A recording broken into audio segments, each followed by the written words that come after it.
Agora, nós vamos entrar nessa tela em dois conceitos importantes, cariótipo e genoma. Galerinha, presta atenção. Cariótipo consiste no conjunto de todos os cromossomos de uma célula somática. O que é uma célula somática? O que vem a ser uma célula somática? Célula somática é uma célula formadora do corpo. É uma célula que contém um conjunto total de cromossomos da espécie. É o que nós convencionamos dizer o 2N, né? Na espécie humana, olha lá, ó, 2N igual a 46 cromossomos. A tabelinha que aparece aí traz alguns exemplos, né? Nome popular, o nome científico e o número de cromossomos que eles expressam. Então, olha lá, o boi, o Bos taurus, tem um total de 60 cromossomos. O asno, Equus asnus, tem 66 cromossomos. A abelha, Apis mellifera, tem 32 cromossomos. Lembrando que o zangão, ó, como vem de uma célula haploide, né, ele vem por partenogênese, ele tem metade dos cromossomos. Tá? Então, na verdade, ele não tem uma verdadeira célula somática. Tanto é que quando ele produz gameta, ele não tem produção de gameta haploide, porque ele já é haploide. O gameta vem por um processo conhecido como mitose. O homem, já vimos, Homo sapiens, 46 cromossomos. O sapo, o gênero Bufos, você está vendo ali, o Bufo SP, a gente fala então gênero Bufos, é uma forma de abreviar, né, referindo-se apenas ao gênero ou, portanto, referindo-se a todos os indivíduos pertencentes a esse gênero, né, que popularmente nós chamamos de sapo, contém 22 cromossomos. Cachorro, canis familiares, 42, e o gato, Felis catus, 38. Tem um dado importante aí que já foi abordado em vestibular e você tem que ficar ligado. O grau de evolução e complexidade de um ser vivo não é relacionado diretamente ao número de cromossomos que ele apresenta. O homem tem 46, se você olhar, o boi tem 60. Se o número de cromossomos fosse, quanto mais evoluído, poderíamos dizer que o boi é mais evoluído que o ser humano, mais complexo, mais inteligente, né? E não é o caso, né? Não temos isso. E aí perderíamos para o asno, 66. Mas em termos de cromossomo, não se engane. Não é a quantidade deles que determina na escala evolutiva dos seres vivos a sua complexidade. Valeu? Agora, olha só, o próximo quadrinho que aparece embaixo desse fala de genoma. O que é o genoma? Galera, genoma é o nome do projeto? É o nome do projeto. É o nome do projeto, mas na biologia celular, na parte ligada ao estudo do material genético, genoma é o conjunto haploide de cromossomos de uma célula gamética. Célula gamética, gameta, célula de casamento, são espermatozoide e óvulo. Estas células, como são células de união, irão se casar para formar um novo ser, elas têm a metade do número de cromossomos de uma célula somática. É o que a gente chama de N. Portanto, se no homem uma célula somática 2N é igual a 46 cromossomos, no gameta, no meu zoidinho, no teu zoidinho, ou no óvulozinho aí de quem está me ouvindo, essa célula, esse gameta tem quanto? Se eu tenho 46 numa célula completa, 2N, na célula somática gamética eu tenho 23 cromossomos. Esse conjunto é o genoma. Tá? E ele contém todos os genes da espécie. Por quê? Porque se houver separação, todos os genes que estão ali são possíveis de manifestação. Claro, vão depender do quê? Vão depender justamente do outro conjunto que vem com o outro gameta. Aí, durante a fecundação, esses cromossomos vão se parear, esses genes vão formar pares novamente e vão se expressar, determinando a característica do indivíduo. Tranquilo? Então lembra, 2N, carga somática, contém o total de cromossomos da espécie. N, carga haploide, célula gamética, você tem a metade dos cromossomos de uma célula somática. Tranquilo? Por que mesmo? Porque são células de união, de casamento. Bom, o cariótipo humano, já vimos, é composto por 46 cromossomos. Em congressos internacionais, aí no final da década de 60, nos Estados Unidos, quando se passou a entender melhor cromossomo, visualizá-los, foi criado critérios internacionais para estudo desse material genético, desse cariótipo. E esses padrões de estudo criaram o chamado mapa cromossômico, onde você vai agrupar os cromossomos Professor, mas peraí, nós não temos um DNA só. Gente, nós temos um conjunto de genes que formam o nosso DNA. Mas esse DNA, ele vem formado por filamentos. E ao condensarem-se, eles criam unidades. No total, 46 cromossomos. E esses cromossomos vão variar quanto ao tamanho e quanto à posição do centrômero. Se você dá uma olhadinha ali, ó, você está formando conjuntos. Ó. 1, 2, 3... 4, 5, e essa numeração ela segue. Então ali você tem conjuntos de acordo com tamanho e posição. Determinando, olha lá, ó, você tem o cromossomo X e um cromossomo Y nesse primeiro cariótipo, demonstrando a presença do cromossomo Y, que é o cariótipo de um indivíduo do sexo masculino. Na figura ao lado, na direita, você tem 2 cromossomos X e não existe o Y. Portanto, esse é o cariótipo normal de um indivíduo do sexo feminino na espécie humana. Então lembra, homens XY, mulheres XX. Do total então de 46 cromossomos, nós temos 44 que são chamados de cromossomos autossomos. Esses cromossomos contêm genes que vão manifestar características gerais do indivíduo, independente do sexo que ele tenha. Então, um gene do cromossomo 3, ele vai estar presente também nas mulheres. Tá? Esse cromossomo é igual em homens e mulheres, mudando a combinação dos genes apenas para cada indivíduo.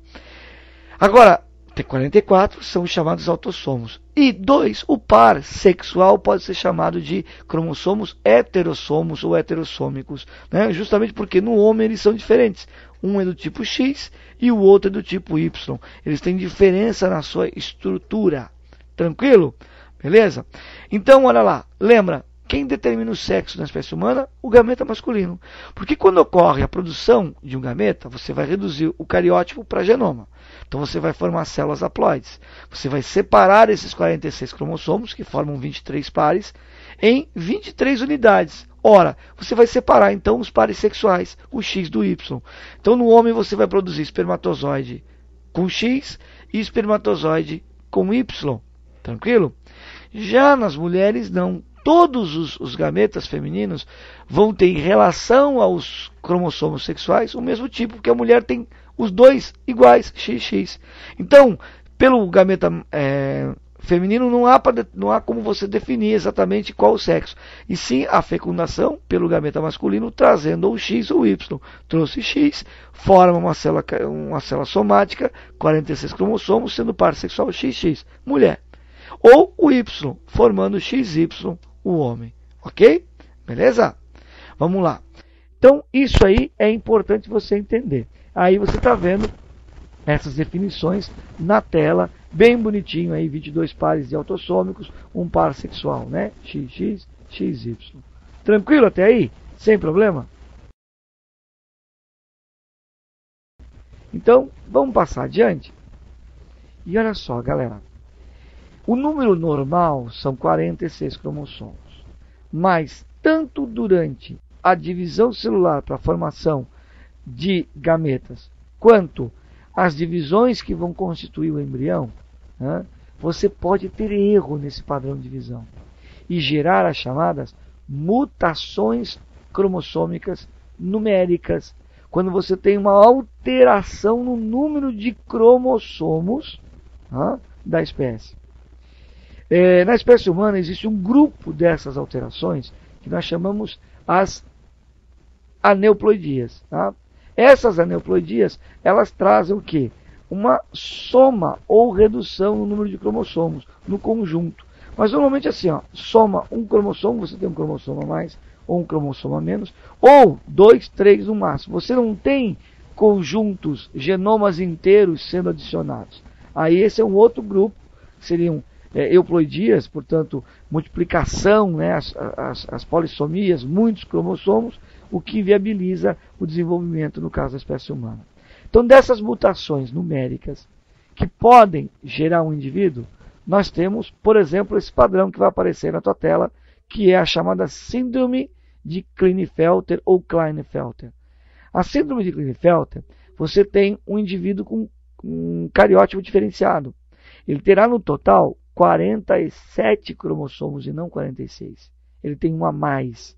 Então ele tem a soma de um cromossomo a mais, houve um erro e acabou vindo parar um cromossomo a mais na célula desse indivíduo. E esse cromossomo a mais é o X. Mas é um indivíduo de sexo masculino, então ele tem Y. Então qual é o padrão dele? 44 cromossomos autossômicos, portanto não há alteração na parte autossômica, mas sim na parte sexual, onde ele é do padrão X, X, Y. Né? Você está vendo uma imagem aí de um indivíduo que tem esse padrão, né? Corpo longilíneo, né? Braços longos, você tem um hipogonadismo, que é uma redução de gônada e também do pênis infantilizado, né? Você tem ali um leve aumento, inchaço na região da mama, que nós chamamos isso de ginecomastia. Tá? Esses indivíduos, segundo a literatura, podem apresentar déficit de aprendizado, tá? Que pode simplesmente ser considerado um atraso neuropsicomotor, né? Um atraso de aprendizado que muitas vezes não é decisivo para você determinar que é a síndrome de Klinefelter. Mas na suspeita dela você vai fazer exame de cariótipo para verificação cromossomo a mais, e há um dado importante.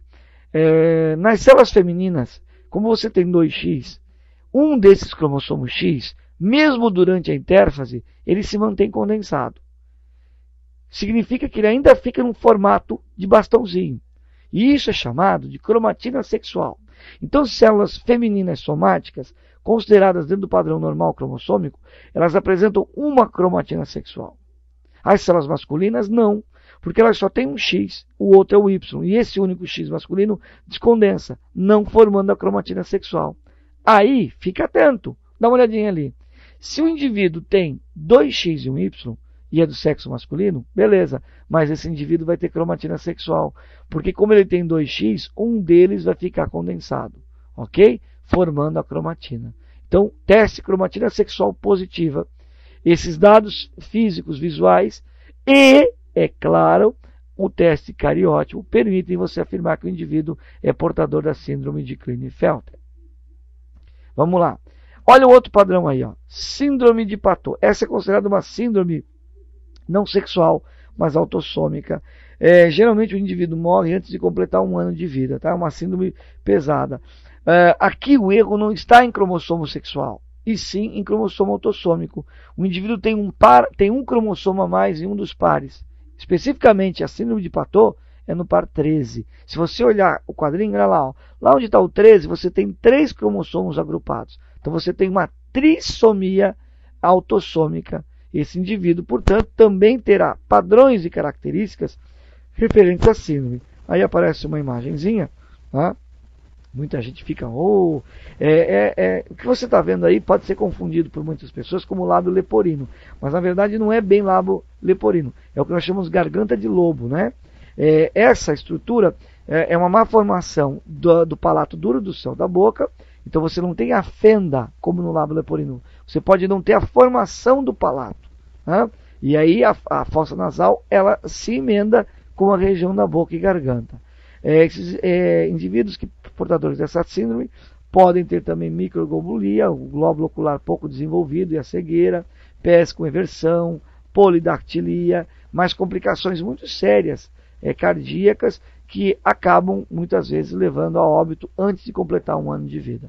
Tranquilo? Então isso é a síndrome de Patot. Lembra, é uma trissomia. Trissomia por quê? Porque ao invés de um par, você tem 3 cromossomos naquele local onde deveria ter apenas 2. E é uma trissomia autossômica porque o erro justamente acomete cromossomos sexuais. O númerozinho ali, 47, 47 indica que tem um cromossomo a mais, vírgula, XX. Está te dizendo que é uma menina, nesse caso, nesse exemplo. Então os cromossomos sexuais são normais. Então o erro não está ali. Mas vem logo depois, ó, vírgula mais 13, indicando um cromossomo a mais no par 13. Não está dizendo que tem mais 13 cromossomos. Cuidado, hein? Está dizendo que tem um cromossomo a mais no par 13. Então, agora nós temos a síndrome de Edwards. Também uma outra trissomia, só que agora do par 18.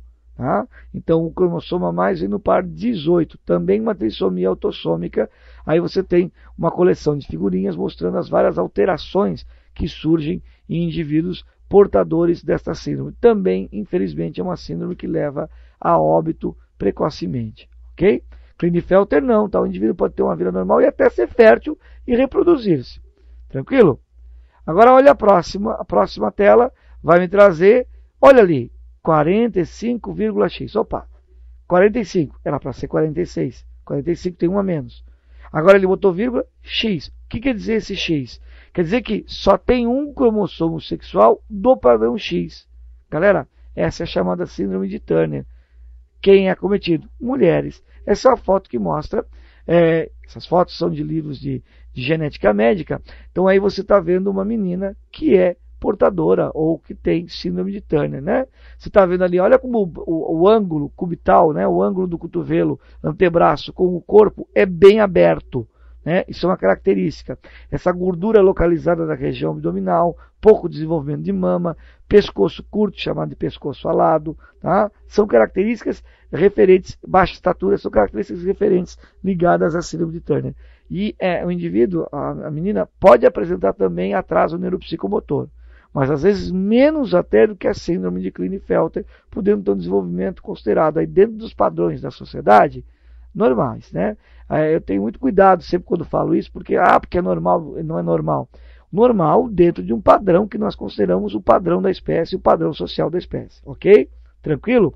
Agora, são pessoas que tem que ser, não devemos usar mais hoje o termo excepcional, são pessoas especiais, que merecem cuidado especial, merecem carinho, merecem atenção e merecem todo o apoio educacional e desenvolvimento para se aproximar o mais próximo, né? Para chegar ao mais próximo do que nós consideramos um padrão, entre aspas, de normalidade social. Bom, vamos lá.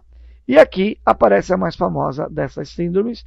Né? Lá em cima era uma síndrome, uma monossomia, mono porque tem um cromossomo só no par e não dois, né? E não três, seria uma trissomia, e no caso sexual. E aqui voltamos a ter uma trissomia autossômica, só que agora olha ali, ó, 47, uma mais, portanto, vírgula XX é uma menina normal, mais 21. Quer dizer que justamente a trissomia ocorreu no par 21. Isso é o que nós chamamos de síndrome de Down, ok? Síndrome de Down é muito conhecido no passado como mongolismo, mongol. Não devemos usar esse termo porque ele é um termo que não é adequado, né? Ele é referente a um povo, o povo da Mongólia. Nada a ver. Síndrome de Down ou trissomia do par 21. Né, características bem conhecidas por nós, esse fato, esse rótulo popular, né, é retardado, não se usa essa expressão, galera. O indivíduo pode ter um déficit de aprendizado que é bem orientado, com direito à educação, né, convivendo com outras crianças e com carinho da família e atenção, esse indivíduo vai ter um desenvolvimento dentro da normalidade, com uma certa imaturidade emocional. Ele sempre vai ter um aspecto de ser mais jovem do que a idade representa, mas com capacidade de aprendizado, com capacidade de sentimentos. Aliás, são muito carinhosos aí, quem conhece portadores de síndrome de Down do que eu estou falando. Tranquilo, então? Então vamos lá. Então essas são as síndromes que surgem por mutações cromossômicas numéricas, alterações no número. Existem mutações que podem provocar alterações na forma, na estrutura, na sequência, e aí são mutações que podem síndromes ou inviabilizar o desenvolvimento do indivíduo. Tranquilo? Beleza? Então era isso aí que nós tínhamos a falar sobre núcleo. Valeu, até a próxima aula. Tchau!